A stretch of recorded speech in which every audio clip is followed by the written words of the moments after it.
Hello everyone! Today we're going to be looking at the endgame content, because the community center is complete, and Jojo was run out of town thanks to one perfectly executed assault. Now, just to clarify real quick, this whole quest begins once you finish the community center. This is the first step to unlocking everything at the end of the game. Once you have that done, walk yourself all the way to the train station at the north end of town. Once there, you'll meet a perplexed looking wizard. He seems to be unable to figure out what this green stone is in front of him. Ah, DF, I've been waiting for you. For how long? I've never actually been here on this file. Have I ever told you I used to be married? This is literally the second time I've talked to you. Probably not. Strange, I know, for a man like me, but it's true.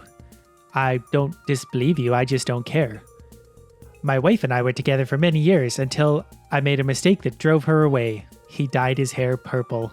Her anger and envy were so intense that she turned green and began flying around the countryside, cursing everything in her path. When I found out, I sealed this passage to her home, fearing that an innocent villager might fall prey to her dark magic. See, at this point, I'd like to point out that he said she was flying around the countryside, so he puts up a little stone pillar in front of her cave, yet she's flying around the countryside. For now, it must be unsealed, for when we were separated, she took my magic ink. I need that magic ink back. I would do this myself, but I can't see her again. That's why I need your help. See, this all-powerful wizard can't do it himself. He needs your help. In order to unseal this passage, you'll need a Dark Talisman. Talk to Krobus in the sewer. He should know where to find one. And that's a pretty big hint, so go see Krobus. I'm counting on you. If you can retrieve my magic ink, I promise I'll make it worth your while. Now go. And he basically orders you away. He says, now go. And the witch comes strolling by because clearly this barrier is stopping her from doing things. Now obviously we need to see Krobus, so if you don't have the sewers unlocked, you need to unlock them. You do that by donating 60 items to the museum, 60 artifacts. Then say hello to everyone's favorite little monster. A human visitor? This is most unusual. What's that? You're looking for a Dark Talisman? Is it you? Now that you mention it, I did have one in my possession not too long ago. What a coincidence. Unfortunately, I dropped it while exploring that tunnel in the far corner. Things started heating up in there, so I left in a hurry and sealed the entrance.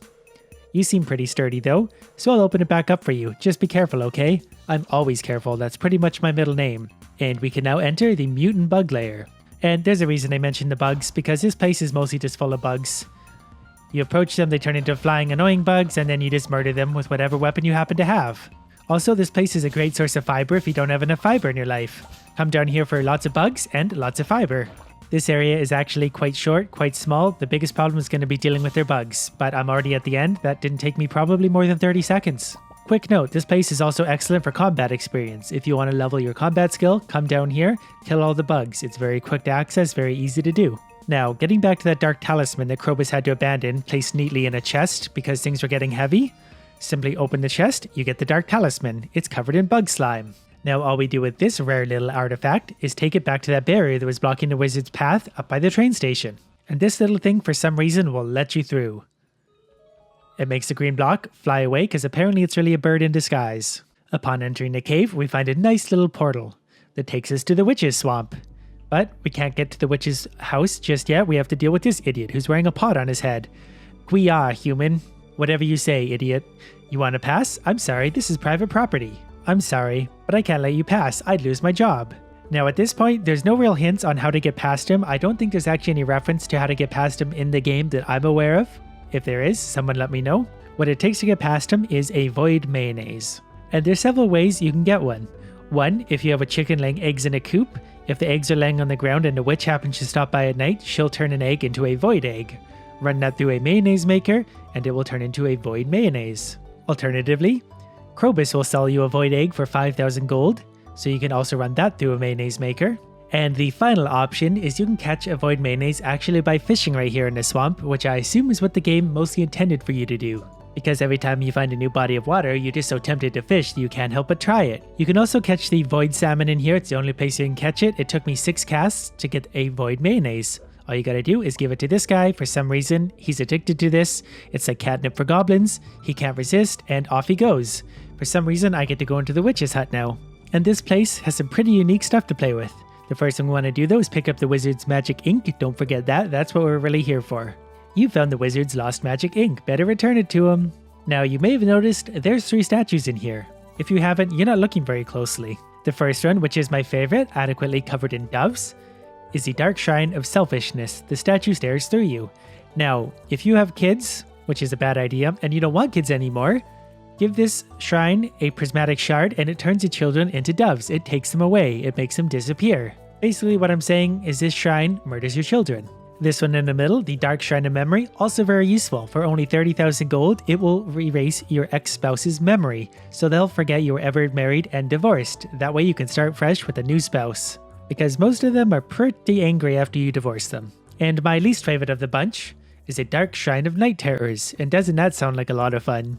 The ancient magic seal of protection will be lifted, allowing monsters to appear on your farm at night. Make an offering of one strange bun? No. So what this shrine does is turns monsters on and off on your farm. Obviously, it's off by default unless you have the wilderness farm. But if you give it one strange bun, monsters will appear on your farm at night, because for some reason, the witch has a statue only about your farm in her hut. And the best part about all this was, there's a teleporter from the witch's hut to the wizard's tower in his basement. You went through all that trouble to get around that magic seal, past the goblin guard, and he's got a direct access portal in his basement, straight to the witch. Obviously, the wizard's pretty stoked that you found his magic ink, so he gives you a awesome reward. He also can't help but ask about his ex-wife. Did you happen to see my ex-wife? Yeah, we're engaged now. We're gonna get married in 3 days. Do you think she lives alone, or... It looks like she lives alone, but I walked past like 7 guys in the swamp, so... Actually, don't tell me. I don't want to know. He can't handle it. Why don't you go ask her? You literally have a teleporter in your basement. Anyways, you must be wondering about your reward. Here. At which point, he summons a purple book into existence. It's a book of summoning. He summoned the book of summoning. The arcane potential is immense, but I'll make it simple for you. By using this book, you can summon magic buildings directly to your farm. I think you'll find it useful. Oh, I almost forgot to say, thank you. You're welcome. By the way, your reward for completing this quest is that you can buy stuff from the wizard. Some of these buildings are pretty awesome.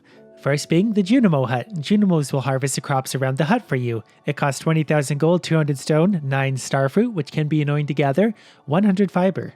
Also an earth obelisk warps you to the mountains for 1 million gold, 10 iridium bars, 10 earth crystals. A water obelisk that warps you to the beach, 1 million gold, 5 iridium bars, 10 clams, 10 corals. 1 gold clock prevents debris from appearing on your farm, keeps fences from decaying, the single most valuable item in the game, 10 million gold. Worth getting? Expensive. And this one's just wishful thinking. You can forget this one. It doesn't exist in normal games. Well, let's take a look at exactly what this Jun Mo Hut does. We're going to go ahead and build one right here on the farm because we have room for it. All we got to do is plant a crop around it and watch them get to work. Now the Jun Mo Hut is really awesome in theory. What they do is harvest the crops for you. The drawback, in my opinion, is that the range on these isn't huge. They won't even reach that far. Bring it a little closer and they'll harvest. The other drawback is it takes them all day to harvest. I believe it takes them till 5 p.m. to harvest absolutely everything. So it saves you having to pick them yourself, but if you want to do that harvest that day, you have to do something till 5 p.m.